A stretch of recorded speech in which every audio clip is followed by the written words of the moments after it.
Neha, how are you? I'm doing great. How are you, Maya?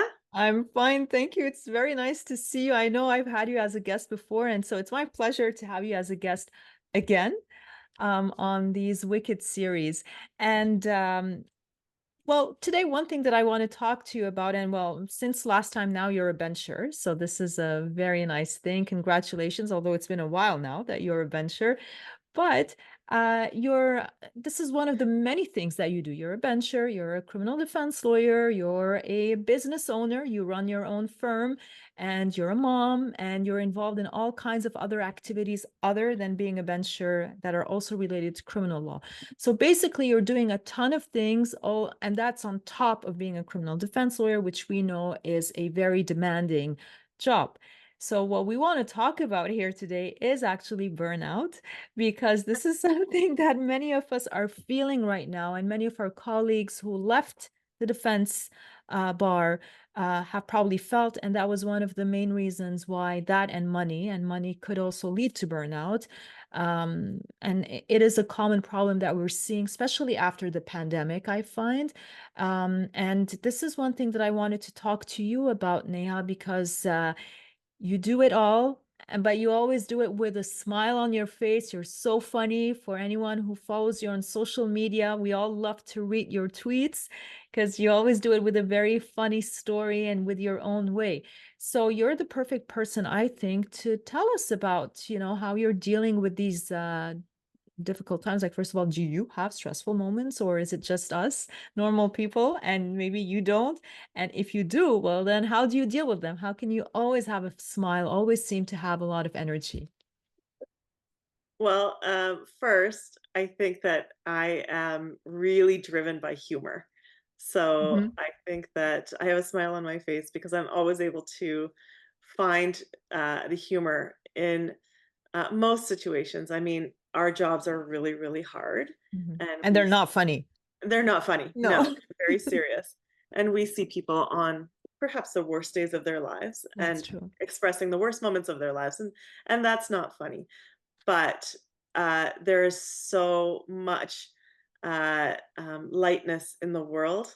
There's so much light in the world and so much brevity in the world outside of the heaviness of our jobs, and it's about finding that and really sharing it with others to really motivate yourself, or it motivates me. So that's what keeps me going. Um, I I'm also really lucky that I love what I do. So I love my job and I love the work that I do in the community that I work with. And so I wake up every morning excited to go to work, excited about my subject matter, excited to see my clients. I have a great office and great staff. And my colleagues at the courthouse and across on the other side of the courtroom are great colleagues. And so I feel very lucky when I go to work every day, that I get to have the job that I have. Okay, so but let's elaborate a little bit more on that, because what happens is that a lot of lawyers, they start off and they like what they do. They're excited to be lawyers and they love doing criminal defense work. But with time, with the demands of the work, the load, and especially the heavy workload, they start to lose that enthusiasm. Of course, there's also the lack of pay, so that's another issue that that's a part. But I mean, there are some things that we can control that other than money, like sometimes it's out of our control. But what do you do to maintain that joy, that enthusiasm, and that excitement that you have when you wake up? Mhm. So as a sole practitioner, I Mhm. am able to really create a diversity of work. And so one day I might be doing a criminal trial. Another day, I might be focusing on a mental health matter. Day three, I might spend the day doing business work. As a sole practitioner, I manage my own schedule. I control my own schedule. And so I might cut out early. One day, if I get out of court early, I'll cut out, go for a walk. I derive a lot of energy from uh, uh, being the curator of my own life. Um, and being creative in the things that I'm able to do. And so I do volunteer work that gives me joy and that gives me energy. I work with the food bank in Cornwall, and I work with the executive director to find projects that really help uh, motivate me to keep giving to the food bank. So it's, I guess, partially selfish, my reason for being involved, Yeah. but it's what keeps me going, uh, as a volunteer, as a sole practitioner. Um, and I think I've gotten to the point in my career too, after 13, I'm in my 13th year, where I get to mentor young lawyers and pass on cases that perhaps I don't want to do anymore. And then I can focus on the cases that give me a lot of energy. And I get to watch young lawyers build their practices with the cases that I've done, perhaps don't give me the same joy that they used to. I know that that young lawyer will put everything into it, and be able to build their practice as a result of having that transferred to them. And Neha, I wanted to ask you, do you have a number of cases that you take at any given time that you say, like, this is my limit, this is how much I'm able to manage, Oh, and I can't take more than that, or like, or no? Like, how do you do? oh, Because I that's mean, such a that's bad question. no, but that's the thing, right? Because I think one of the problems is like it's nice when you're able to do extra stuff, when you're able to do stuff on top of the work that you're doing. But for a lot of people, that's the challenge. Like some people can't even include workout in their schedules Yeah. because there's so much to do. So how do you then, like is there a magic formula when it comes to work where you just say, okay, I'm not going to take more than, let's say, I don't know what the number is, maybe let's say 10 files, and then this will give me time to actually go to the gym and do all these things. So how do you So work it out? So I wish I was that organized that I could say Mhm. my capacity is 35 files and that's it. But it's really, I think, more nuanced than that, because every criminal defense lawyer remembers their first contested bail hearing and how the night before the bail hearing, they didn't sleep, they grinded their teeth, Mhm. they read uh, Pearson, Morales, and Hall, uh, and they knew the law inside and out, and they had their cross examination uh, for the Crown and the Crown's case all mapped out, and they had their sureties all prepped. So that kind of bail hearing now, for me, doesn't require a night of no sleeping and Yeah. hours and hours and hours of prep. I know that I can do that. I know that I know the case law inside and out, and that I can go and do a bail hearing uh, with competence without having to do that same level of preparation. Same with a trial, like if I had to do a breach of probation trial or a fail to comply trial, I know that it wouldn't take me the same level of prep. So I can carry more of those cases. I can carry more of the summary conviction cases, um, because I know what I'm doing going into them.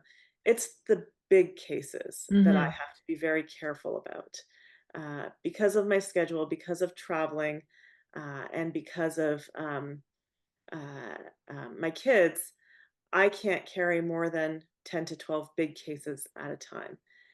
And when they come in and I don't have the capacity for it, I have to hand them off to the other associate or my partner at the office who has more time and more space to give that kind of file. But I really have to be careful about the big files. The smaller files, and from a business perspective, it's the smaller files that um, keep the business going, right? Hmm. They're the daily files. They're the one-day assault trials and the fail to comply trials and the theft unders.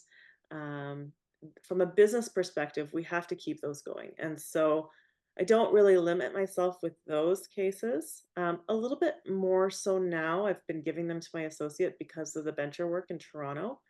Um, I want to make sure that my clients are getting the face-to-face service. Yeah.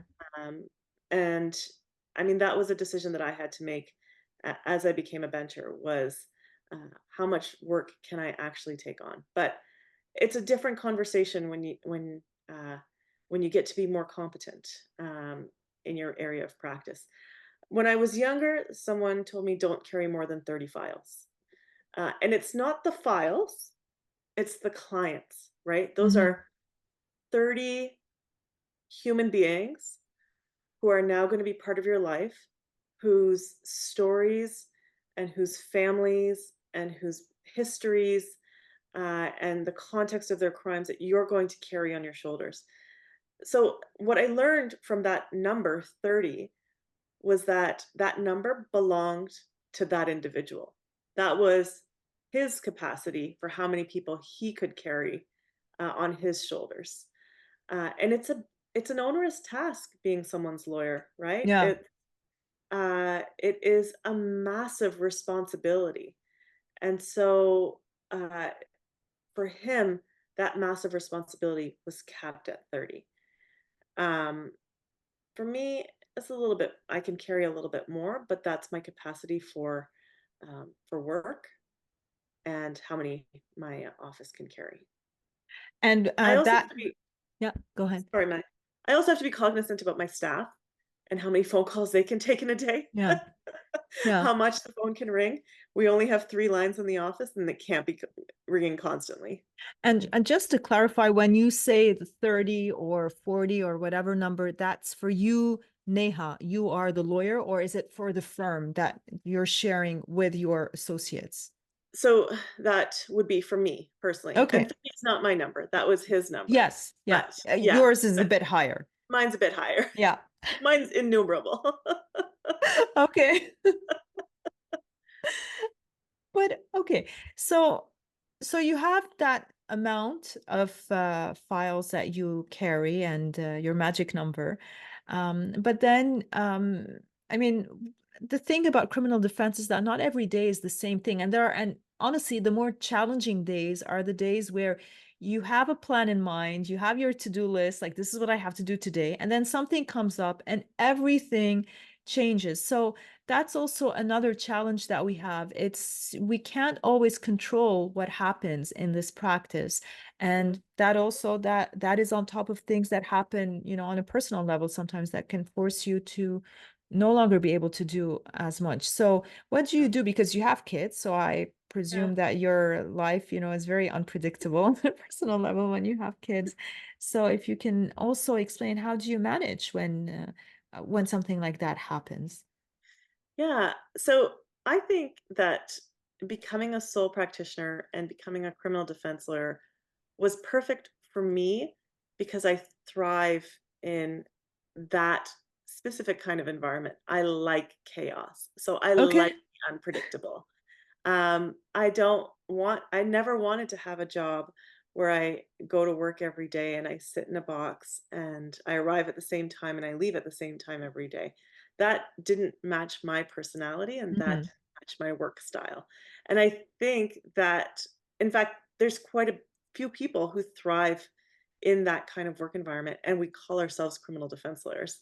Yeah. And so adding kids to the mix and adding other things into my life that have varying degrees of predictability and unpredictability really is where things went haywire for me.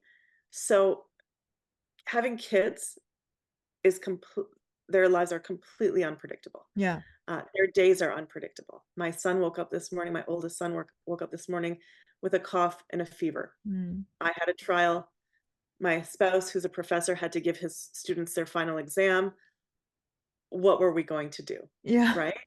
The youngest had to go to daycare, middle child had to go to school. We've got a lot of moving parts in our day, and we have to make very split-second decisions. But there are things in my life that are very static, right? Like my office staff showing up on time every day. They show up at the same time every day, they leave at the same time every day. My bencher schedule, it's very static. I know that I'm going to have convocation on these days every month. So I've got this schedule that is partially predictable and partially unpredictable. Uh, and it it's like it's constant chaos going on in my mind, right? Like I'm trying to manage all of these moving parts. So how do I do it? Uh, Date nights with my spouse where we pull out our calendars and we do calendar merges. Mhm. Doesn't that sound romantic? Yeah. Sitting up in the middle of the night going, "Oh my goodness, I forgot to do X, Y, and Z," and then doing it and then getting back into bed. Having things in my life that are very, very predictable, like my morning workouts, with my group of women who are not lawyers, Yeah. but who I see every morning at 6 a.m. And just running to-do lists, just ongoing running to-do lists.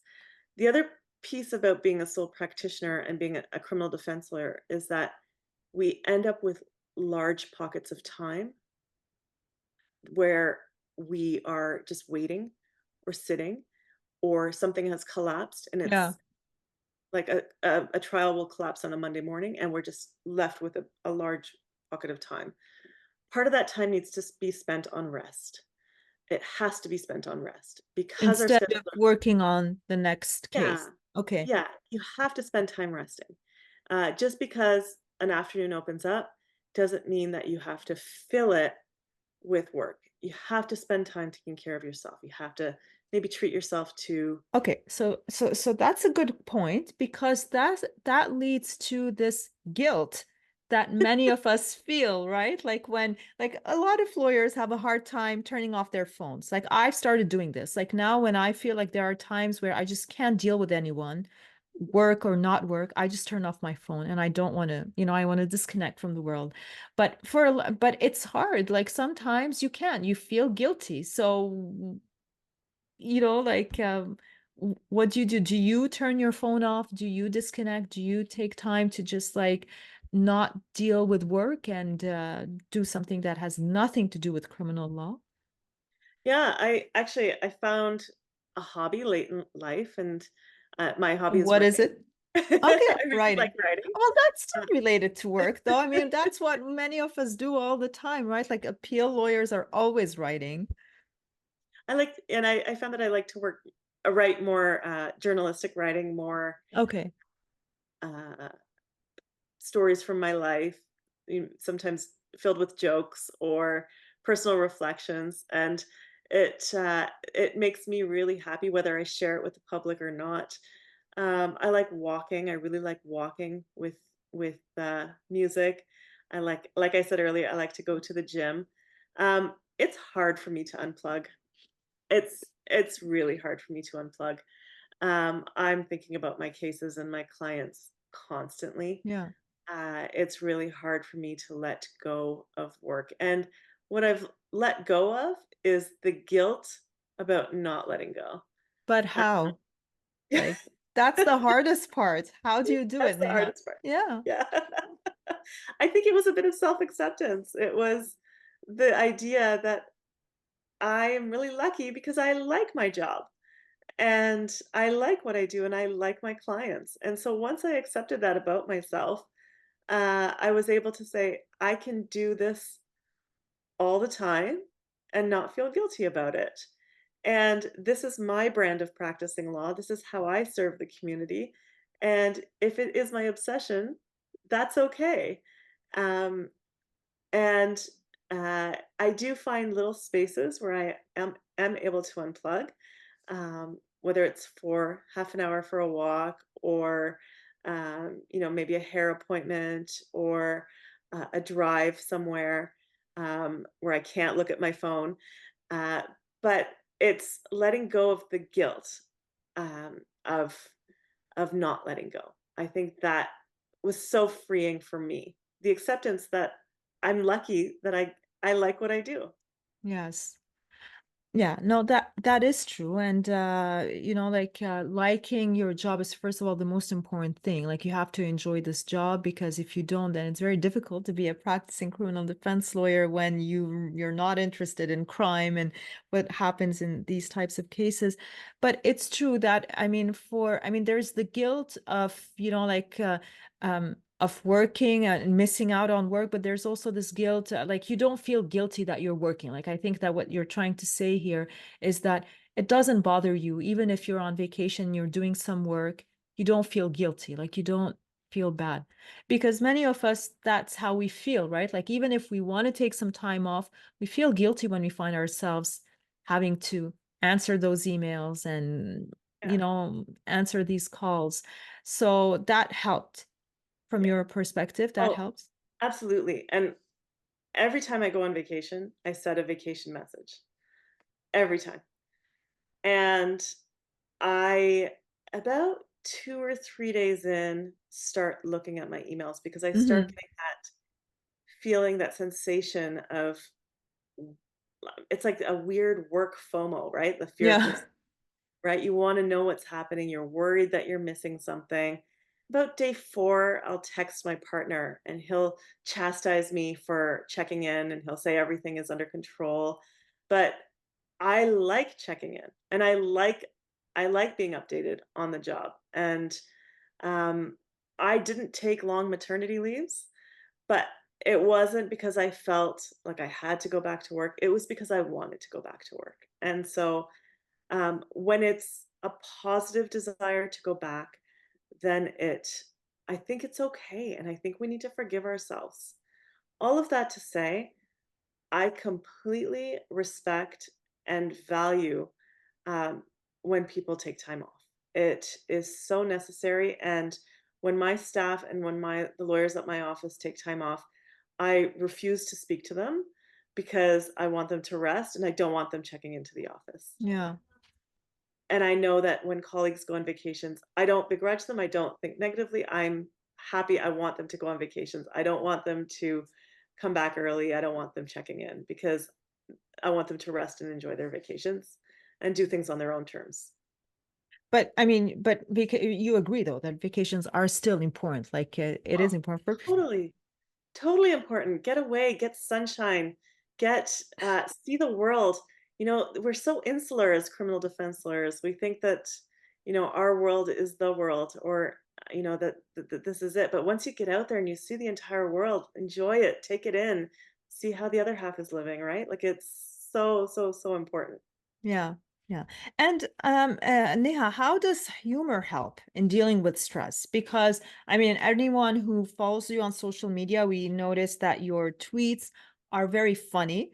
I mean, even if when you're talking about a very dramatic situation or when there's chaos going on with the kids or at work, it's still funny.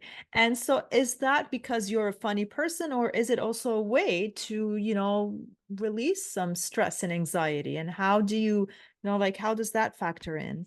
Is it my coping mechanism? Is that what you're asking? Yeah.